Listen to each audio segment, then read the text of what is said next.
It's our time to shine. Yo, that's the kind of state of mind you gotta combine with hard work and time. You gotta climb to the top. Don't let yourself drop till your heart stops. Let this beat rock. Hey, 2022 Bassmaster High School Combine Anglers. I want to welcome a special guest today. I have the head coach of the University of Montevallo Falcons, William Crawford. Coach Crawford, hey, I want to welcome you to the Combine interview here. Yeah, thanks for having me. Hey, Coach, it was just short 10 months ago we were talking about you were the 2021 Bass Pro Collegiate Team of the Year. You just repeated it here in 2022, so congratulations. Everybody wants to know, what is the secret to the University of Montevallo Falcons fishing team? Well, it just comes from having a good group of guys that understand what it takes to be successful, and an administration here at the university to allow us to go out and do what we enjoy doing and provide some of the funds that are needed to be successful. So it's a total team effort, and what we have here at the university is pretty unique. We have a lot of things set up that a lot of other places do not, that make us successful, and we hope to continue to build on that. That's awesome, Coach. So, we're here today to talk about the upcoming 2022 Bassmaster High School Combine. Angler's first question for you, probably, Coach, how many possible vacancies do you project for the upcoming year that Angler's going to be competing for? Well, right now we're kind of in that trend where we're starting to have a lot of guys to graduate, whereas in years past we have not, because we kind of built this program from the ground up, started with a lot of freshmen, and these guys are just now starting to graduate. So this current class that we just graduated, we lost 12 guys. This upcoming class will be a little bit larger than that. So we're looking at somewhere between about 10 to 15 guys to bring in the upcoming season. So much has changed through the years in college fishing. It's kind of hard to pinpoint an exact number right now, because everything's always it seems like a shakeup every year. So, but that's kind of what we're projecting, and we'll see what happens.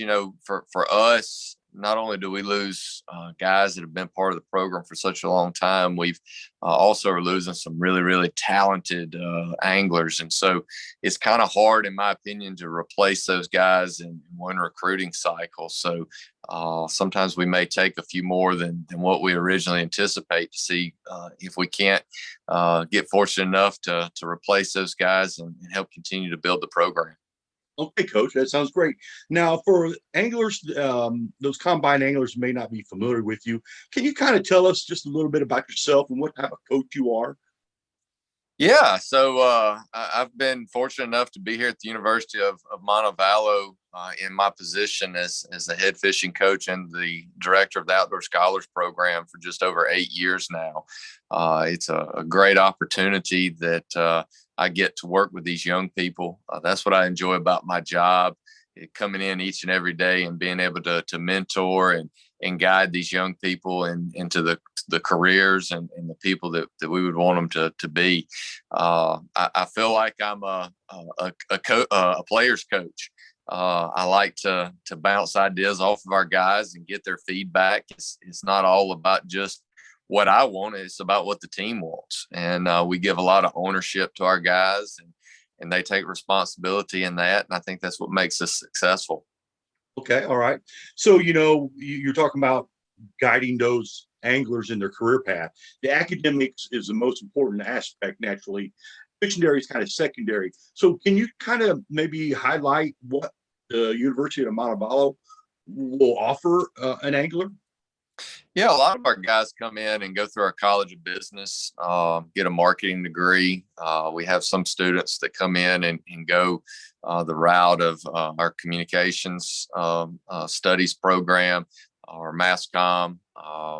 Just depending on what it is these guys want to do. A lot of our anglers come in want to be a professional fisherman one day, and so having a marketing background and also understanding the dynamics of what it takes to make it all work. And not only do we have that on the academic side, but also through our outdoor scholars program, we're able to introduce these guys to career opportunities in the outdoor industry. We've also been able to put them in internship opportunities and also job placement whenever they finish. So I think that's the biggest component of our program is we're more than just a fishing team. We present opportunities to help further their careers once they get done here at Montevallo. Okay, Coach. So, let's dive into your fishing program. Can you kind of just give us a brief overview of your fishing program for anglers may not want to know more about it? Yeah, so we have one of the larger teams in college fishing, which it sets up nicely for the way that we run things because it's such a grind, and there's so many tournaments throughout the course of the year. And I was just telling someone the other day with college fishing, there's really no downtime. It's like once one season ends, the next one kick starts in a few weeks, and you get going again. So it's really tough during the fall and spring semesters. These guys are away from campus a good bit, and but they've got to stay up to date on their studies. And so by the volume that we have in our team, it allows our guys to get caught up in their studies before they get out on the road again to that next tournament, and allows them to be successful on the water and in the classroom as well. And we're proud that this past year the fishing team had over a 3.0 GPA. So we're really proud of that and that work that these guys have put in the classroom as well. Right. And I don't know if you still have this from the last time. You have a mentor as part of your program, or we do. We have we call it our academic liaison, and it's basically a academic advisor that helps oversee our academics for our fishing team. They stay up to date with what they're doing in the classroom, if they're getting behind or just a mid-year checkup. And so that's been really, really helpful over the last few years as our program has continued to grow, is to have somebody on the inside, helping and guiding these students, but then also making sure they're on track to graduate. If they need to pick up an extra summer class here or there to stay on track, we can do that. But to have someone in that role is very, very important. On top of the mandatory study halls that we have for our students and our program. Again, we're trying to set them up for success, and we've been very fortunate to have that in recent years. Coach. So let's take a look at, in a perfect world, your ideal candidate. What character traits or what would they possess that you are looking for to bring onto the team?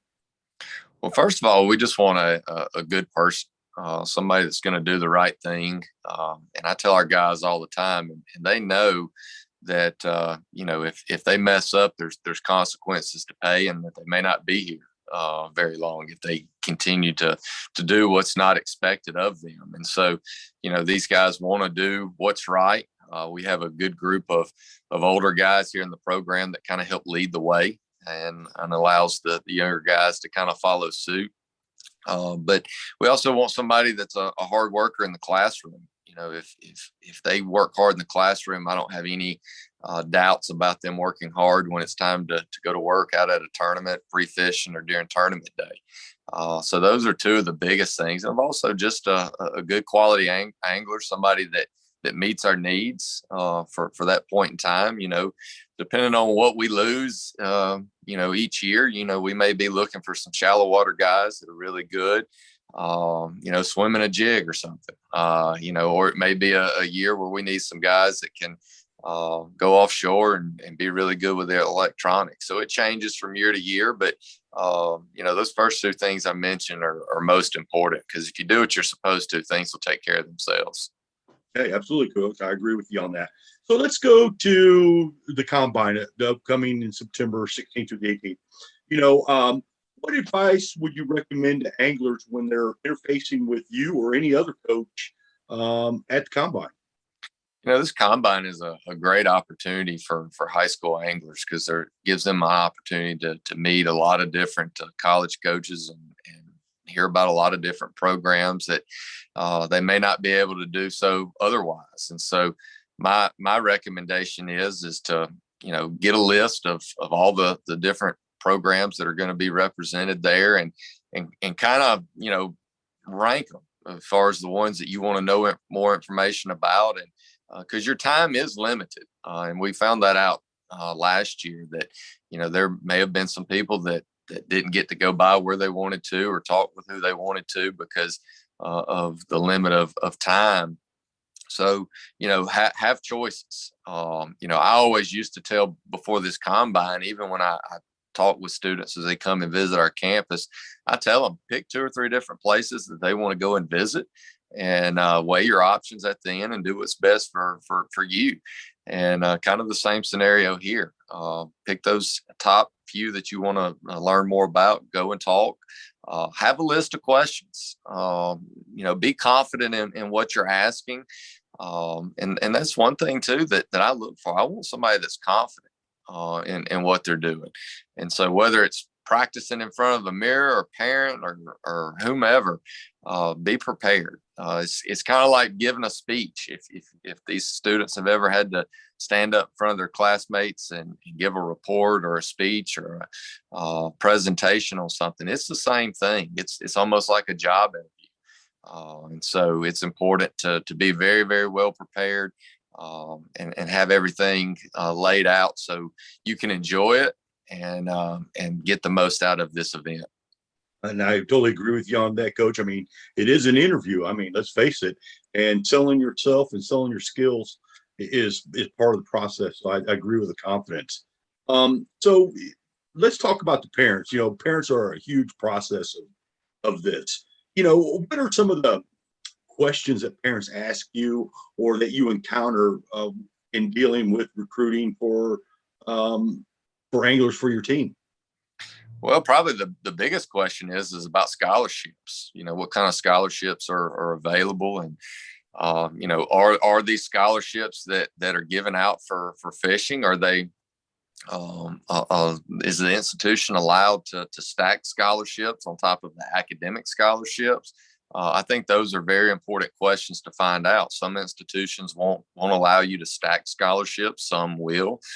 Here at the University of Montevallo, if a student gets an academic scholarship, they're eligible still for our scholarships to our fishing program. We also have what we call our out-of-state tuition waiver scholarship that allows students that are out of state, as long as they are on a talent-based scholarship, that they can have their out-of-state tuition basically waived through a scholarship. So that's 3 scholarships right there a student can receive to come to Montevallo.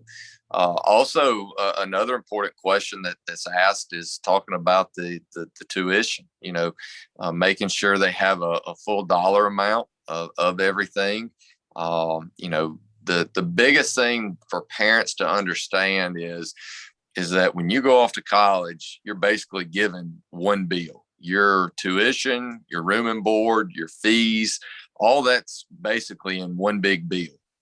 And so it's not divided up like a lot of people think. So your scholarships are just subtracting out from that. So it's always important to know, hey, what's the cost of tuition? And what scholarship money and is this student receiving? Because if let's say, for example, cost of tuition is $50,000 a year, and somebody gets a $10,000 scholarship, and then you compare it to another place that may offer a $5,000 scholarship, but tuition's only $10,000 a year, there's a big difference there. And so it's important for the parents to understand the breakdown of the finances. And that's one thing we try to do when we talk with the families, to let them understand what's really there. So there's not any surprises when it comes time to pay that bill. That's awesome, Coach. That's great advice. I mean, because I didn't understand that myself until you just talked about it. So, Coach, we'll close this out. So I just, is there anything that you want to highlight or bring to the table to let these anglers know before we close it out? Again, I think it's just a great opportunity that Bass has made for these high school anglers to go out and see and visit with all these different college fishing programs. So again, just be prepared. when you go to this event and enjoy it.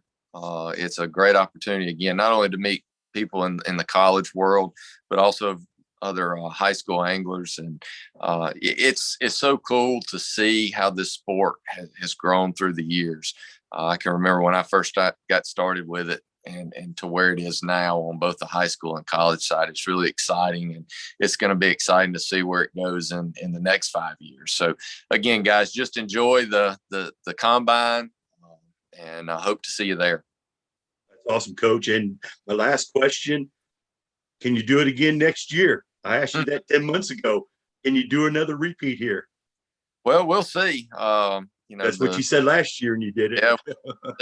Yeah, these guys, as long as we can keep them focused and keep them, moving in the right direction, I think we may have a shot. But, the thing is, to win any kind of championship, yes, you have to have a good season, but you got to have a little luck. And that's the key. And so maybe we'll have luck on our side as this new year rolls around. All right, Coach Crawford, man, we're proud of you, and we're proud of all those Falcons down there.